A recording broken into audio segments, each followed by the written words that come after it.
Amaku dédé àsìkò yìí yóò dára fún wa lágbára Ọlọ́run ọba o. Ìròyìn fẹ́lifẹ́li ló dé sí ojú amóhùnmáwòrán yín láti ìkànnì ayélujára Feli-feli TV lónìí tí í ṣe ọjọ́bọ̀ ọjọ́ 27 nínú oṣù keje ọdún 2023. Fúnmi Adénúgà ni oníròyìn. Síwájú kẹ́ tó gbọ́ ìròyìn ọ̀hún ẹ jẹ́ ká dé òkè lọ́hùn à ń bọ̀.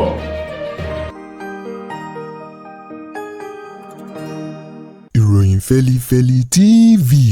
àjààbálẹ̀ làwọn ìròyìn ti wà máa wò lóòrèkóòrè.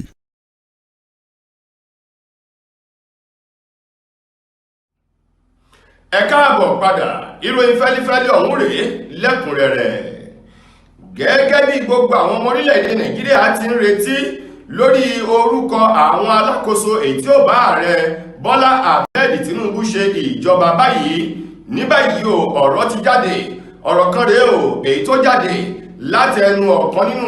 àwọn òṣìṣẹ́ pọ̀ sí ẹni tó jẹ́ ààrẹ ilé ìgbìmọ̀ aṣòfin àgbà ẹlẹ́ẹ̀kẹwàá ti orílẹ̀-èdè wa Nàìjíríà, Godwin Akpabio, ọ̀kan nínú àwọn òṣìṣẹ́ rẹ̀ èyí tó jẹ́ olùrànlọ́wọ́ pàtàkì sí lórí ọ̀rọ̀ ìròyìn, Jackson Akpabio, òun mà ló ti sọ̀rọ̀ jáde o wípé kí àwọn ọmọ orílẹ̀-èdè yìí ó fọkàn balẹ̀. Ó ní lónìí lágbára Ọlọ́run ọba ó ní kò ní di ọ̀la, ó ní orúkọ àwọn alákòóso èyí tí ààrẹ Bọ́lá Ahmed Tinubu ti kọ yóò tẹ àwọn aṣòfin àgbà lọ́wọ́ lórí àyẹ̀wò àti ìwádìí lórí àwọn ènìyàn ọ̀hún èyí tí wọ́n fi orúkọ wọn tí wọ́n fẹ́ fún wọn ní ipò gẹ́gẹ́ bí alákòóso lábẹ́ ètò ìṣèjọba Bọ́lá Ahmed Tinubu. Lákòótán nínú ọ̀rọ̀ Jackson Akpabio, ó wá rawọ́ ẹ̀bẹ̀ sí àwọn ọmọ orílẹ̀-èdè yìí láti jìnnà sí gbogbo awuyewuye eléyìí tó lè dábàrú ètò ìṣèjọba àwarawa eléyìí tó ń bẹ ní ìta lọ́wọ́ báyìí. Bákan náà kí wọ́n ṣùgbà ìfọwọ́sowọ́pọ̀ pẹ̀lú ààrẹ Bọ́lá Ahmed Tinubu kó lè ṣe àṣeyọrí.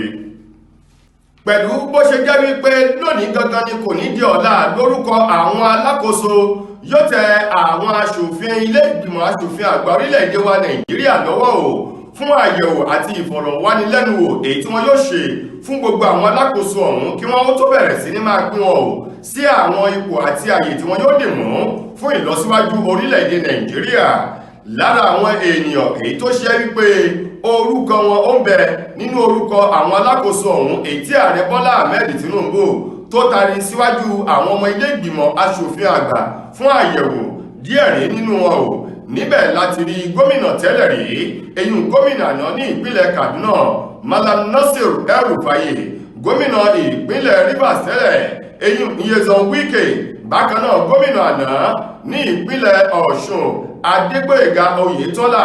àtẹni tó ti fìgbà kan jẹ́ alákòóso tẹ́lẹ̀ rí tó tún jẹ́ olórí àwọn obìnrin eyín Bẹ́tà Ẹ̀dùn àti ọmọ oyè tó díje dupò gómìnà lábẹ́ àsíá Accord Party ní ìpínlẹ̀ Ọ̀yọ́ tó ti fìgbà kan jẹ́ igbákejì gómìnà tẹ́lẹ̀ rí nílé ìfowópamọ́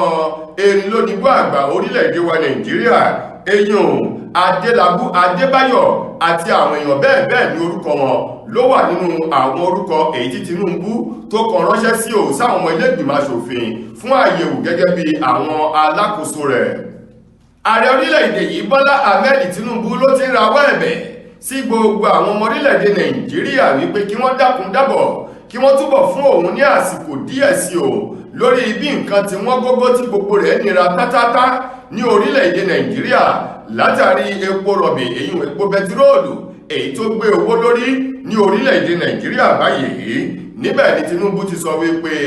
ẹgbẹ́ àwọn oníṣègùn òyìnbó tó ń gbé ní àyíká ilé ìwòsàn èyí tí wọ́n sọ wípé àwọn ti gùn lé ìyanṣẹ́lódì ààrẹ orílẹ̀-èdè yìí Bọ́lá Ahmed Tinubu ó rawọ́ ẹ̀bẹ̀ sí wọn wípé kí wọ́n ó ṣe sùúrù fún òun wípé ohun gbogbo yóò padà tùbà yóò tùṣẹ́ fún gbogbo ọmọ orílẹ̀-èdè yìí àti àwọn òṣìṣẹ́ ọba. Nínú ọ̀rọ̀ náà ẹni tó jẹ́ agbẹnusọ ilé ìgbìmọ̀ aṣojúṣòfin orílẹ̀-èdè wa Nàìjíríà Tajudeen Abass pẹ̀lú àwọn ikọ̀ kan èyí tó léwájú fún èyí tí wọ́n lọ sílé ààrẹ lánàá pẹ̀lú ìpàdé kan tí wọ́n ṣe pẹ̀lú àwọn òṣìṣẹ́ oníṣègùn eyín oníwòsàn òyìnbó tí wọ́n gbé ní ọgbà àyíká ilé ìwòsàn èyí tí wọ́n ṣe pẹ̀lú wọn tí wọ́n sì já àbọ̀ fún Bọ́lá Ahmed Tinubu tí í ṣe ààrẹ. Nínú ọ̀rọ̀ náà ni wọ́n gba ẹnu Bọ́lá Ahmed Tinubu sọ̀rọ̀ èyí tí wọ́n rawọ́ ẹ̀bẹ̀ sí gbogbo àwọn òṣìṣẹ́ pàápàá jù àwọn òṣìṣẹ́ dókítà tó jẹ́ oníṣègùn òyìnbó tó ń gbé ní àyíká ilé ìwòsàn residential doctors, bákan náà tó fi mọ́ ẹgbẹ́ àwọn òṣìṣẹ́ ní orílẹ̀-èdè Nàìjíríà NLC àti ẹgbẹ́ àwọn olùdókòwò TUC wípé kí wọ́n ṣe sùúrù kí wọ́n má gùnlé ìyanṣẹ́lódì. Láìpẹ́ láì jìnnà ìjọba àpapọ̀ yóò tẹ́tí gbọ́ ohùn wọn tí wọn yóò sì ṣe ohun tó dáa fún gbogbo wọn. Gómìnà ìpínlẹ̀ Ọ̀ṣun Adémọ́lá Adélékè ló ti sọ̀rọ̀ ìkìlọ̀ jáde báyìí fún gbogbo àwọn òṣìṣẹ́ rẹ̀ tuntun èyí tí wọ́n ṣẹ̀yàn tí wọ́n búra fún o lánàá nílùú Òṣogbo lólúlé iṣẹ́ ìjọba ọ̀hún èèyàn ọ́fíìsì gómìnà ọ̀hún tó wà nílùú Òṣogbo ní ìpínlẹ̀ Ọ̀ṣun. Lánàá ni gómìnà Adémọ́lá Dixon Nurudeen Adélékè tí í ṣe gómìnà ìpínlẹ̀ Ọ̀ṣun èyí tó ń ṣe ìkìlọ̀ lẹ́yìn tó búra fún gbogbo àwọn olùrànlọ́wọ́ pàtàkì àti àwọn ọ̀gá kan èyí tó yàn sẹ́nu iṣẹ́ èyí tí wọ́n tó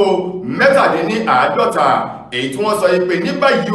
ó ní òun ò gbọ́dọ̀ gbọ́ pẹ́kẹ́ o ẹnikẹ́ni kò gbọ́dọ̀ bá èèyàn kankan jà láàrin ara wọn. Ó ní ìfẹ́ èyí tó yè koro àti ìfọwọ́sowọ́pọ̀ èyí tí yóò mú ìlọsíwájú ìdàgbàsókè bá ètò ìṣèjọba àwọn àti ìpínlẹ̀ Ọ̀ṣun lòun fẹ́ kó jẹyọ láàrin wọn o. Ó ní ẹnikẹ́ni yòówù nínú àwọn ènìyàn ọ̀hún tí wọ́n ṣẹ̀yàn sípò gẹ́gẹ́ bí olùrànlọ́wọ́ pàtàkì àti olùdámọ̀ràn pàtàkì sí ìjọba ìpínlẹ̀ ọ̀hún. Ó ní ẹnikẹ́ni nínú wọn tóun bá gbọ́ wípé wọ́n yọra wọn lódì tàbí wọ́n bára wọn jà kí onítọ̀hún rí wípé òun ti fiṣẹ́ ọ̀hún sílẹ̀ kó tó di pé òun sọ wípé kó fiṣẹ́ náà sílẹ̀. Lákòótán nínú ọ̀rọ̀ Adémọ́lá Adélékè tí í ṣe gómìnà ìpínlẹ̀ Ọ̀ṣun ó wá ní òun ò fẹ́ ò kí ẹnikẹ́ni kó fiṣẹ́ ṣe ìmẹ́lẹ́ kó fiṣẹ́ ṣe ọ̀lẹ. Ó ní tá a bá ti débi iṣẹ́ ṣíṣe là á ṣe o a kì í kí ẹsẹ̀ bọ́ọ̀dọ̀ ká tún máa pariwo òtútù. Ó ní òun yàn wọ́n sípò láti lè rí dájú pé wọ́n ṣiṣẹ́ pọ̀ pẹ̀lú òun kí wọ́n lè mú ìdàgbàsókè àti ìlọsíwájú bá ìpínlẹ̀ Ọ̀ṣun lápapọ̀. Lákòótán nínú ìròyìn wa fún tòní, kọrinkọrin àti ẹni tó ń jà fún ẹ̀tọ́ ọmọ ènìyàn èèyàn Charles Òkúta tí gbogbo èèyàn mọ̀ sí Charlie Boy òun mà ló ti sọ̀rọ̀ jáde o wípé òun yóò rìn ní ìwòwò ọmọlúàbí bí Ọlọ́run ti dá òun tí wọ́n bá lè kéde Peter Obi tó jẹ́ olùdíje dupò ààrẹ lábẹ́ ẹgbẹ́ òṣèlú Labour Party nínú ètò ìbò tàwọn ààrẹ èyí tó wáyé o lọ́dún tá a wà yìí gẹ́gẹ́ bí ẹni tó jáwé olúborí nínú ìbò náà. Ó ní ilé-ẹjọ́ tribunal èyí tó ń gbọ́ awuyewuye ọ̀rọ̀ ọ̀hún ó ní inú òun á dùn bí wọ́n bá lè kéde Peter Obi gẹ́gẹ́ bí ààrẹ èyí tó jáwé olúborí nínú ètò ìbò náà. Ó ní bí wọ́n bá fi lè kéde rẹ̀ báyìí ó ní ìwòwò ọmọlúàbí lòun ó rìn tí gbogbo ayé yóò sì rí òun o láti fi ìdùnnú òun hàn sí Peter Obi àti bí inú òun ti kún fún ayọ̀ lọ́pọ̀lọpọ̀ tó gẹ́gẹ́ bí ọ̀rọ̀ òun ti jáde lẹ́nu Charlie Boy. tó ẹ̀yin ará ìròyìn fẹ́lifẹ́li kò ní jù báyìí lọ láti ìkànnì ayélujára wa Feli-feli TV lónìí ti ṣe ọjọ́bọ̀ títí dojúmọ́ ọ̀la tẹ́tùmọ́ aláǹfààní sọ́tún ìròyìn míì. Mo gbà á ládùúrà wípé ilé ò nílé wa ọ̀nà ògúnà wa ayọ̀ ní tiwa o. Fún mi Adénúgà lẹni tó mú ìròyìn ọ̀hún wá sí ojú amóhùnmáwòrán yín ẹ ṣeun gan ni o.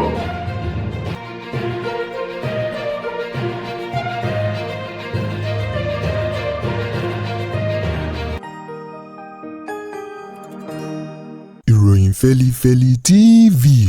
àjààbálẹ̀ làwọn ìròyìn ti wà máa wò lóòrèkóòrè.